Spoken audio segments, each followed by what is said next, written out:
നമസ്തേ. സനാതനധർമ്മമാർഗത്തിലെ ഹിന്ദുധർമ്മമാർഗത്തിലെ എല്ലാവർക്കും പ്രണാമം. ഞാൻ കുടവട്ടൂർ വാമനൻ നമ്പൂതിരി, കൊട്ടാരക്കര.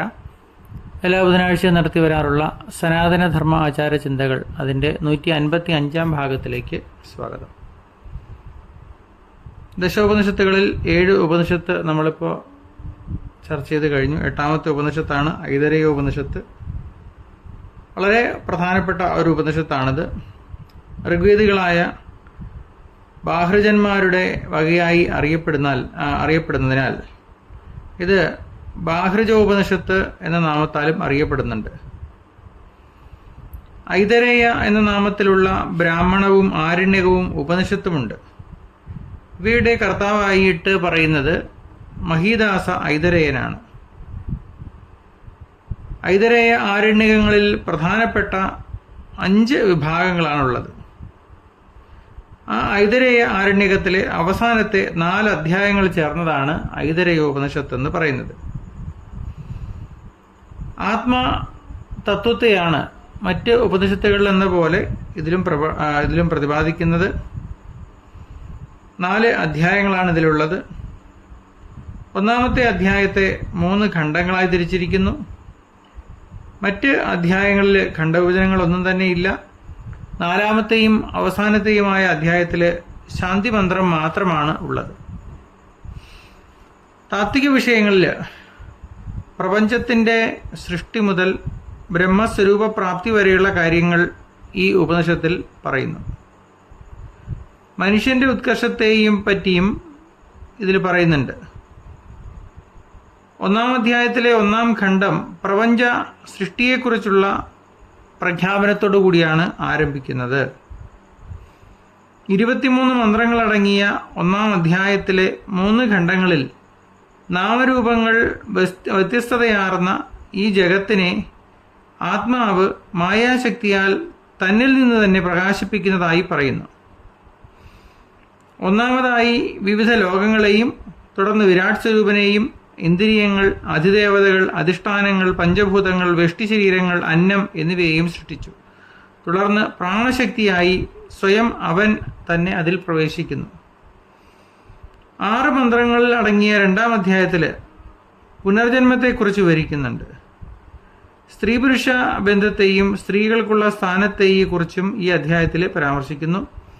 പിതാവിൻ്റെ ശരീരം, മാതാവിൻ്റെ ശരീരം, സ്വന്തം ശരീരം ഇവയിൽ ക്രമേണ സംസാരിയായ ജീവൻ നിരവധി ജന്മങ്ങളിലൂടെ ജ്ഞാനം പ്രാപ്തമാക്കി സായുജ്യം പ്രാപിക്കുന്നതിനെ വാമദേവ മഹർഷിയുടെ ഉദാഹരണത്തിലൂടെ വ്യക്തമാക്കുന്നു. 3ാം അധ്യായത്തിൽ 4 മന്ത്രങ്ങൾ മാത്രമാണ് അടങ്ങിയിട്ടുള്ളത്. ഇതിൽ ആത്മചിന്തയെക്കുറിച്ച് പ്രതിപാദിക്കുന്നു. പ്രജ്ഞാനത്തെ അഥവാ ബോധത്തെ ആത്മചിന്തയെന്ന് പറയുന്നു. ഇന്ദ്രിയങ്ങൾ, ഹൃദയം, മനസ്സ്, ബുദ്ധി, ഓർമ്മകൾ തുടങ്ങി ആന്തരിക ശക്തികളെല്ലാം ബോധത്തെ സ്ഫുരിപ്പിക്കുന്ന ഘടകങ്ങളാണെന്ന് പറയുന്നു. പ്രജ്ഞയിലൂടെ ഉണ്ടാകുന്ന ആത്മസാക്ഷാത്കാരമാണ് ബ്രഹ്മപദം പ്രാപിക്കുക എന്നും ഇവിടെ സൂചിപ്പിക്കുന്നുണ്ട്. ബ്രഹ്മപദം പ്രാപിച്ചയാൾ ജീവൻ മുക്തനായി ഭവിക്കുന്നത് അതേക്കുറിച്ചും ഇവിടെ സൂചിപ്പിക്കുന്നു. ജ്ഞാനോദയത്തിൽ ശരീരോൽപ്പത്തിക്ക് കാരണമായ അവിദ്യാകാമകർമ്മങ്ങൾ നശിക്കുന്നതിനാൽ അവന് പിന്നെ ശരീരം സ്വീകരിക്കേണ്ടതായും വരുന്നില്ല എന്ന് പറഞ്ഞാണ് ഈ ഉപനിഷത്തിന്റെ 3ാം അധ്യായം അവസാനിക്കുന്നത്. ഋഗ്വേദീയ ഉപനിഷത്തുക്കളുടെ ശാന്തി മന്ത്രത്തെ 4ാം അധ്യായമായി പറഞ്ഞുകൊണ്ടാണ് ഈ ഉപനിഷത്ത് അവസാനിക്കുന്നത്.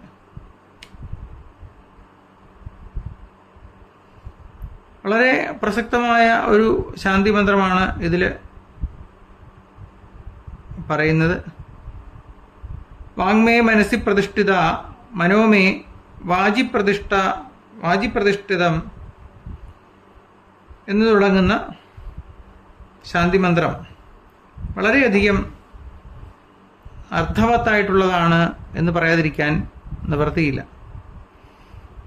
ഏതായാലും ഈ ഒരു ഉപനിഷത്ത് വളരെ പ്രാധാന്യമുള്ള ഒന്നാണ്. ഭാരതീയ സംസ്കാരത്തിൽ ഗീത സൂചിപ്പിക്കുന്ന പുനർജന്മം, അതേക്കുറിച്ച് ഇതിൽ രണ്ടാം അധ്യായത്തിൽ പ്രതിപാദിക്കുന്നു എന്നുള്ളത് വളരെ വിശേഷമായിട്ടുള്ള ഒരു അറിവാണ്. ഒന്നാം അധ്യായം, ഒന്നാം ഖണ്ഡം, ഒന്നാം മന്ത്രത്തിൽ അല്ലെങ്കിൽ ഒന്നാം മന്ത്രത്തിൻ്റെ താല്പര്യം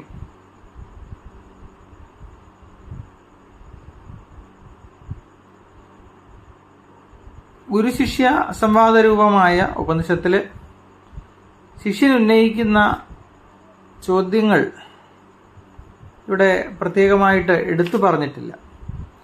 ഈ പ്രപഞ്ചം എങ്ങനെയുണ്ടായി, എന്നുണ്ടായി, ഇതിൻ്റെ സൃഷ്ടിക്ക് മുൻപ് എന്താണ് ഉണ്ടായിരുന്നത് എന്നുള്ള ശിഷ്യൻ്റെ ചോദ്യങ്ങൾക്ക് ഗുരു നൽകുന്ന ഉത്തരം കൊണ്ടാണ് ഉപനിഷത്ത് ആരംഭിക്കുന്നത്. സ്ഥലകാല നിമിത്തങ്ങളാകുന്ന ഉപാധികളോടുകൂടിയ ഈ പ്രപഞ്ചമായി ആവിർഭവിക്കുന്നതിന് മുൻപ് മുഴുവനായും ഏകവും അദ്വയവുമായ പരമാത്മാവ് മാത്രമാണ് ഉണ്ടായിരുന്നത് എന്ന് ഇതിൽ സൂചിപ്പിക്കുന്നു. ഇവിടെ വേദാന്ത പ്രസിദ്ധമായ ബ്രഹ്മം എന്ന വാക്കിന് പകരം ആത്മാ എന്ന വാക്കാണ് ഉപയോഗിച്ചിരിക്കുന്നത്. അത് വളരെ ശ്രദ്ധിക്കേണ്ട ഒന്നാണ്. സർവവ്യാപിയായിരിക്കുന്നത് കൊണ്ടും എല്ലാ വിഷയങ്ങളിലും എത്തി അവയെ ഉൾക്കൊള്ളുന്നത് കൊണ്ടും നിത്യമായിരിക്കുന്നത് കൊണ്ടുമാണ് അതിനെ ആത്മാവ് എന്ന് പറയുന്നത്. അപ്പോൾ ബ്രഹ്മം എന്നുള്ള പദത്തിന് പകരം ഇവിടെ ആത്മശബ്ദമാണ് ഈ ഉപനിഷത്തിൽ ഉപയോഗിച്ചിട്ടുള്ളത്. അപ്പോൾ പ്രപഞ്ച ഉൽപ്പത്തിക്ക് മുൻപ് അല്ലെങ്കിൽ സൃഷ്ടിക്ക് മുൻപ് ഒരേ ആത്മാവ് തന്നെയായിരുന്നു എന്ന് പറയുമ്പോൾ ഇപ്പോൾ ഈ പ്രപഞ്ചം ആത്മാവിൽ നിന്ന് ഭിന്നമാണോ, പിന്നീട് ആത്മാവ് ഒന്നിലധികമായി തീർന്നിട്ടുണ്ടോ എന്നൊക്കെ സംശയം തോന്നാം. എന്നാൽ അങ്ങനെയല്ല. സൃഷ്ടിക്ക് മുൻപ് നാമരൂപഭേദങ്ങളൊന്നുമില്ലാതെ അസ്പഷ്ടമായിരുന്ന ആത്മാവ് സൃഷ്ടിക്ക് ശേഷം നാമരൂപഭേദങ്ങളോടുകൂടി വിളങ്ങുന്നുവെന്ന് മാത്രമാണ് അതിൻ്റെ താല്പര്യം. അതിനുദാഹരണമായിട്ട് പറയുന്നത്, വെള്ളത്തിൽ നുര, പത, പോള ഇവ കാണുമ്പോൾ ആദ്യം വെള്ളമെന്ന് പറഞ്ഞിരുന്ന വസ്തു മാത്രമേ ഇപ്പോഴും ഉള്ളുവെന്നും നുര, പത തുടങ്ങിയവ വെള്ളമല്ലാതെ മറ്റൊന്നുമല്ലെന്നും വെള്ളത്തിൽ നിന്ന് ഭിന്നമായ അസ്തിത്വം അവയ്ക്കില്ലെന്നും നമുക്കറിയാമല്ലോ. ഇതേ കാര്യം തന്നെയാണ് ആത്മാവിന് വിവിധ ഭാവങ്ങളോടുകൂടി പ്രപഞ്ചത്തിൽ നിലനിൽക്കുന്നത്. വെള്ളമില്ലെങ്കിൽ നുരയും പതയും പോളയും ഇല്ലാത്തതുപോലെ, അല്ലെങ്കിൽ വെള്ളത്തെ നുര, പത, പോള എന്നിങ്ങനെ അറിയപ്പെടുന്നത് പോലെയാണ് ഭാവത്തെ അല്ലെങ്കിൽ ആത്മാവിനെയാണ് വിവിധ പേരുകളിൽ അറിയപ്പെടുന്നത്. അടിസ്ഥാന ആത്മാവാണ് എന്നാണ് സൂചിപ്പിക്കുന്നത്. അതുപോലെ തന്നെ പ്രപഞ്ച സൃഷ്ടിക്ക് മുൻപ് ഒരേ പേര് മാത്രമായിരുന്നു ഉണ്ടായിരുന്നത്. സൃഷ്ടിക്ക് ശേഷം പല പേരുകൾ കൊണ്ട് അതിനെ വ്യവഹരിക്കുന്ന ഒരു സ്ഥിതി ഉണ്ടായി.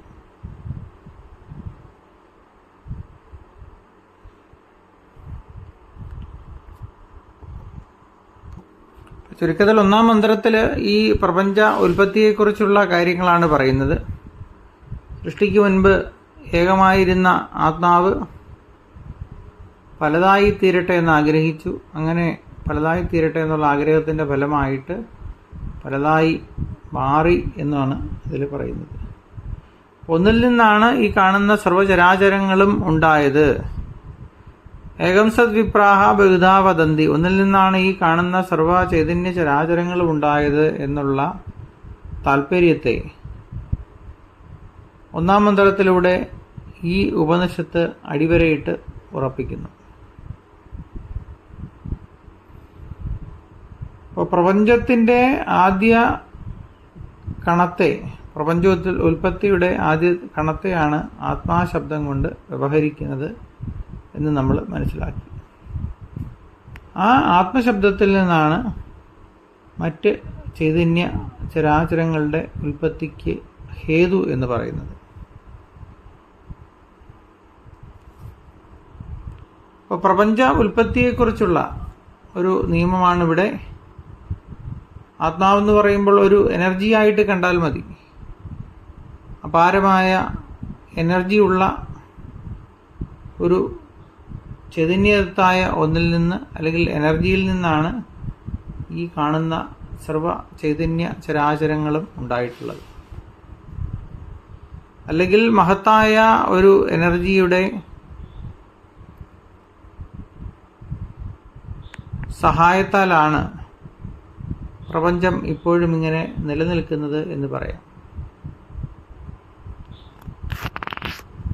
ആ എനർജിയെ ആത്മാ ശബ്ദം കൊണ്ട് ഉപനിഷത്ത് സൂചിപ്പിക്കുന്നു.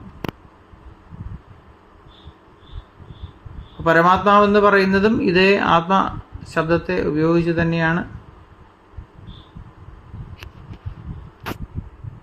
രണ്ടാം മന്ത്രത്തില്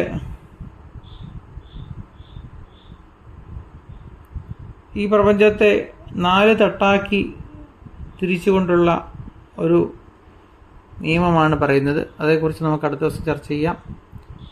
ഇന്നത്തെ പ്രഭാഷണം അവസാനിപ്പിക്കുകയാണ്. എൻ്റെ ഫോൺ നമ്പർ 94 47 30 62 73. നമസ്തേ.